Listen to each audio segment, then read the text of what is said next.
Hello, नमस्कार दोस्तों। आप सभी का एक नई वीडियो में बहुत-बहुत स्वागत है। दोस्तों, आज की इस वीडियो में हम जिस कंपनी के बारे में बात करने जा रहे हैं, उसका नाम है ई-मुद्रा लिमिटेड। दोस्तों, यदि इस कंपनी के पी की बात की जाए तो ये 31.9 देखने को मिल रहा है। इंडस्ट्री पी की बात की जाए तो ये 22 के आसपास देखने को मिल रहा है। पी के हिसाब से ये कंपनी अभी थोड़ी-सी ओवर वैल्यूड देखने को मिल रही है। आरओसी की बात करें 15 है, आरओई की बात करें तो ये 12 के आसपास देखने को मिल रहा है। कंपनी के जो प्रमोटर हैं उनका कोई भी स्टेक प्लेज नहीं देखने को मिलेगा। इसके अलावा यदि डेब्ट टू इक्विटी रेशियो की बात की जाए तो कंपनी के पास डेब्ट बहुत ही कम देखने को मिल रहा है। डेब्ट टू इक्विटी रेशियो 0.02 देखने को मिल जाएगा। इंटरेस्ट कवरेज रेशियो की बात की जाए तो ये पैरामीटर बहुत ही ज़्यादा अच्छा देखने को मिल रहा है। पीजी रेशियो की बात की जाए तो ये पैरामीटर 1.18 के आसपास देखने को मिल रहा है। ये पैरामीटर एक से थोड़ा सा ज़्यादा है, तो इसलिए ये कंपनी अभी पी रेशियो और पीजी रेशियो के हिसाब से थोड़ी महंगी देखने को मिल रही है। दोस्तों, यदि आपको किसी कंपनी के बारे में डिटेल जानकारी चाहिए तो दोस्तों आपको सबसे पहले उसका बिजनेस जानना सबसे ज़रूरी होता है, क्योंकि बिना बिजनेस जाने आप किसी भी कंपनी के बारे में डिटेल जानकारी नहीं प्राप्त कर सकते हैं।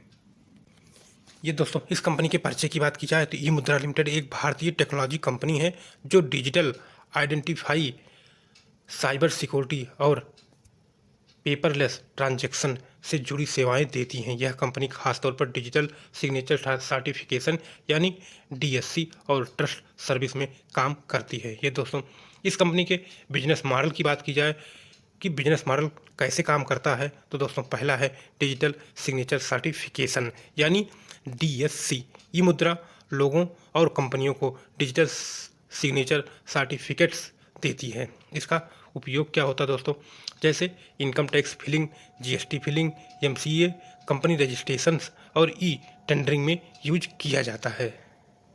यह पूरी तरह ऑनलाइन आइडेंटिफाई वेरिफिकेशन का काम करता है। भारत में यह एक लाइसेंस्ड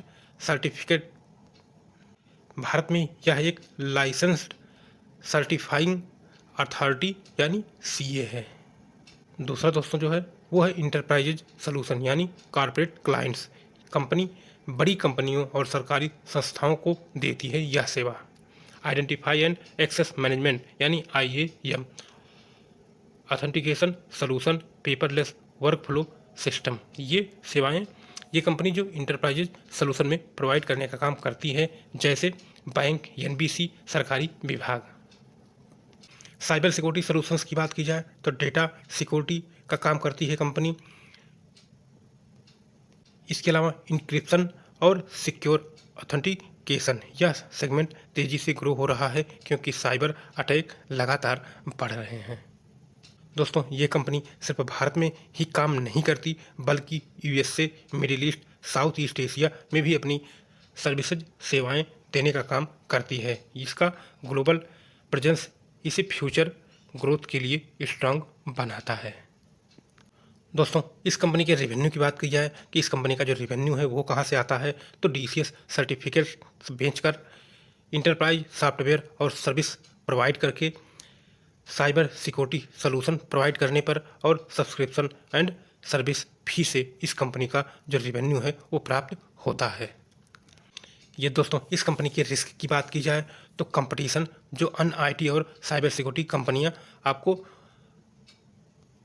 इस सेक्टर में काम करते हुए देखने को मिल जाएंगी। टेक्नोलॉजी तेज़ी से बदल रही है, जिसके कारण इस कंपनी के पास नए नए चैलेंजेस हमेशा आते रहते हैं और रेगुलेटरी चेंजेज जो गवर्नमेंट है वो लगातार अपनी जो रेगुलेटरी होती है उसको चेंज करती है। इसके कारण इस कंपनी में लगातार रिस्क देखने को मिलता है। ये रिस्क दोस्तों जो इस कंपनी में देखने को मिल रहा है, ये सभी कंपनियां जो इस सेक्टर में, इस फील्ड में काम कर रही हैं, वो रिस्क सभी के पास हमेशा बना रहता है। तो इस कंपनी के पास कोई ऐसा रिस्क नहीं है जो सिर्फ इस कंपनी पर लागू होता है। ये जो रिस्क है ये इस सेक्टर में काम करने वाली सभी कंपनियों पर लागू होता है। ये दोस्तों, आसान भाषा में समझें तो ई मुद्रा एक ऐसी कंपनी है जो ऑनलाइन दुनिया में अपनी पहचान को सुरक्षित बनाती है और डिजिटल ट्रांजैक्शन को भरोसेमंद बनाती है। दोस्तों, कंपनी की तरफ से Q3 या 5/23 का जब 526 के Q3 का जो रिजल्ट जारी किया गया था उसके बाद मैनेजमेंट की कमेंट्री जारी की गई थी। वहाँ पर मैनेजमेंट के द्वारा बताया गया है कि रेवेन्यू में ईयर बाई ईयर लगभग 35% के आसपास ग्रोथ देखने को मिल रही है। ईबीटा मार्जिन में लगभग 23% ग्रोथ देखने को मिल रहा है year by year. Net margin की बात की जाए तो उसमें भी 15% सुधार यानी ग्रोथ देखने को मिल रहा है। ग्रोथ का जो मेन ड्राइव है वो प्रोडक्ट बेस्ड रेवेन्यू है, जिसमें software plus digital trust solution है। मैनेजमेंट ने बताया है कि कंपनी अब सर्विस बेस्ड मॉडल से प्रोडक्ट बेस्ड मॉडल की तरफ शिफ्ट कर रही है। यानी जो इसका लास्ट क्वार्टर का जो रिजल्ट आया था दोस्तों, वो बहुत ही अच्छा देखने को मिला था और कंपनी का जो मैनेजमेंट है वो लगातार इसमें सुधार करने के बारे में सोच रहा है।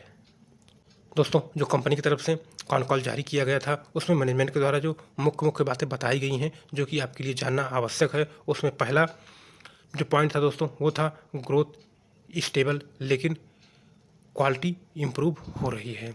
ग्रोथ स्टडी है और अलग अलग देशों इंडिया, यूरोप प्लस यूएसए से लगातार कंपनी को रेवेन्यू आता जा रहा है और ये बढ़ रहा है। रेवेन्यू मिक्स बैलेंस्ड हो रहा है प्रोडक्ट प्लस सर्विस से, मतलब कंपनी अब ज़्यादा हाई मार्जिन बिजनेस पर फोकस कर रही है। जो दूसरा पॉइंट था दोस्तों वो था Europe and global expansion. Europe में ग्रोथ बढ़ रही है। ग्लोबल रेगुलेशन जैसे NIS2 प्लस DORA डिमांड बढ़ रहे हैं। इससे साइबर सिक्योरिटी और डिजिटल आइडेंटिफाई की डिमांड फ्यूचर में स्ट्रांग रहेगी। BFSI सेगमेंट में स्ट्रांग डिमांड देखने को मिल रही है। बैंकिंग फाइनेंस सर्विस में इस सिग्नेचर और पेपरलेस सॉल्यूशन तेज़ी से बढ़ रहे हैं। India plus middle east plus Asia में एडॉप्शन लगातार तेज़ी से बढ़ रहा है। इसका मतलब है दोस्तों कि digital on boarding, KYC, loan, account opening में बड़ा मौका देखने को मिल रहा है इस कंपनी के लिए, क्योंकि जैसे आप पहले अकाउंट खोलते थे बैंक में तो आपको वहाँ पर जाकर फॉर्म भरना पड़ता था, लेकिन दोस्तों ये सेवाएं धीरे धीरे ऑनलाइन होती जा रही हैं। आप अपने घर बैठकर किसी भी बैंक में अपना अकाउंट घर से ही खोल सकते हैं। और पहले लोन के लिए बैंक के चक्कर लगाने पड़ते थे दोस्तों, ये सब चीज़ें धीरे धीरे ऑनलाइन होती जा रही हैं और अभी तक जो चीज़ें ऑनलाइन नहीं हुई हैं आने वाले समय में वो सभी चीज़ें ऑनलाइन हो जाएंगी, जिससे इस कंपनी को बहुत बड़ा फ़ायदा देखने को मिलने वाला है। प्रोडक्ट रेवेन्यू ग्रोथ फोकस की बात की जाए तो यूएस में प्रोडक्ट रेवेन्यू बढ़ने पर कंपनी का फोकस बना हुआ है। एग्जाम्पल के लिए 20 करोड़ जो था पिछले साल रेवेन्यू, वो नहीं दोस्तों, अभी जो कंपनी का रेवेन्यू इस क्वार्टर में 20 करोड़ के आसपास देखने को मिला था, वो बढ़ाकर इसका जो टारगेट रखा गया है 30 से 35 करोड़ तक बढ़ाने का टारगेट रखा गया है।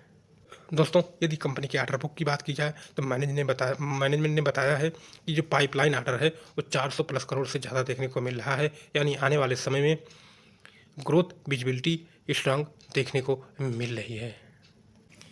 ये दोस्तों कंपनी के P&L की बात की जाए तो आप देख सकते हैं 2019 से लगातार जो कंपनी की इनकम है वो बढ़ रही है और अभी TTM में ये अपने ऑल टाइम हाई पर पहुंचते हुए देखने को मिल रही है।